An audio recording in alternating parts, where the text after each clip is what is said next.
it's time to talk fundamentals for those who like to be in this market for a slightly longer horizon. Anil Rego, founder and CEO of Right Horizons, joining in. Anil, morning. Thanks for being there with us. First of all, the basic question, do you think the bias of the market has turned? Is the negativity now abating?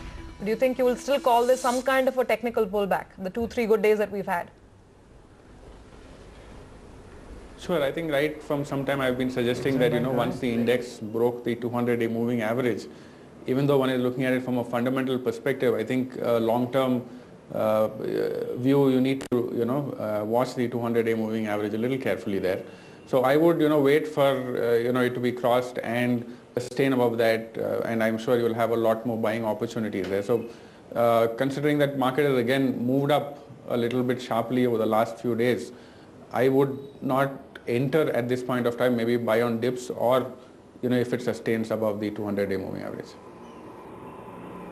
Anil, we were just discussing auto stocks a while back with our earlier guests because, this is a part of the market which retail investors really understand very clearly. But at the same time, we don't know if it's that simple to buy them. There's been a very sharp pullback just because excise was not hiked in the budget. But there are still other overhangs, like input costs, etc.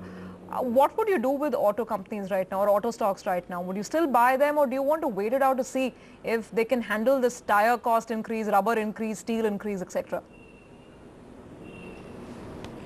Sure, I think auto stocks, had fallen in anticipation of excise price hikes. So that added to a little bit of the fall, which was decent there. So a pullback, once the announcement didn't have any excise duty hike was most understandable. But now, you need to look at it from a perspective of, the excise stuff is out of the scene there. How do we think that it'll pan out in the future? I think at this point of time, maybe be very, very selective. Wait for stocks like Bajaj Auto, if they correct, maybe you can enter them. And also Mahindra has been a bit of a favorite there. But this is definitely not the point to enter any of these strips. I think since they've run up a bit, maybe we should catch them on a correction there rather than buying it at this point of time. So I would wait and watch. But I see from a 1 year, 2 year perspective, I would probably gun for two-wheeler segment, and that's where Bajaj Auto figures out there. Right. Anil, good morning. I was trying to see all the, can we put him on another window please? Yeah. So I was trying to see all the auto companies and there was only one I found which is Mahindra and Mahindra, which first of all had a unique product for which there was no real competition in India. I mean, Tata has a Safari, but nobody considers it close to a Scorpio. But even then it had no competition because its next competitor was pricing an SUV at double the price. And then of course they become triple the price, 4 times the price, 5 times the price, 6 times the price. What do you make out of it, Anil? Because this is not a standard company in the sense that it makes these SUVs.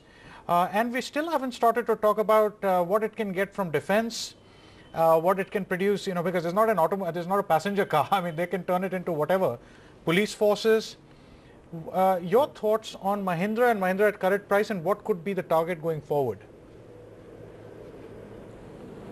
I think Mahindra is I like it for precisely some of the reasons that you spoke about, and even beyond that, it has a wonderful diversified portfolio, which is something. It goes into tractors, it goes into passenger cars. You have the SUVs there. They have the electric car recently. They have the Korean buys there. So I think there's a lot of things that can really pan out very well.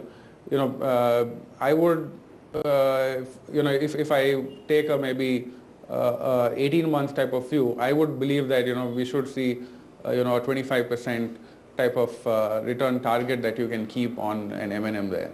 Of course, the point is one needs to buy it in on dips rather than just when we've seen such a decent move already.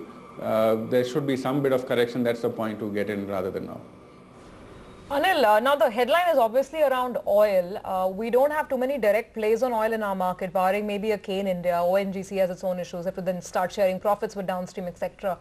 But then you have a lot of these pipe makers or guys who are actually getting rigs and then deploying rigs in the market.